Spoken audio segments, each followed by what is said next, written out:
Tinuod na. Sakit kayo na naon nga makita nato nga dili patas ang atong nakahintang ning atong pagpakabuhi dining ibabaw sa kalibutan.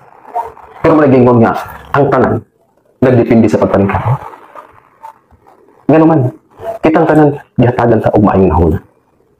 Gitagaan ta og kamot, makalakaw ta, makahimo ta kung unsa nga panghimo. Muna nga kinahanglan nga maningkamot ta.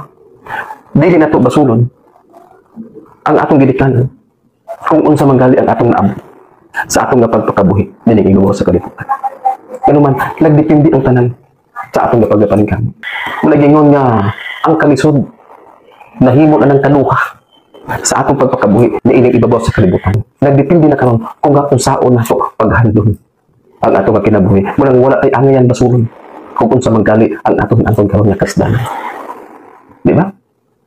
Kita masigurong tanan nga nagpakabuhi ng ibabaw sa kalibutan adunay mga problema. Muna nga mintas buhi pa ta. Kinahanglan nga ato yung himuon ang maayo para sa atong pagkulingon. O kinahanglan na wala ay yatakan nga tawhanong katong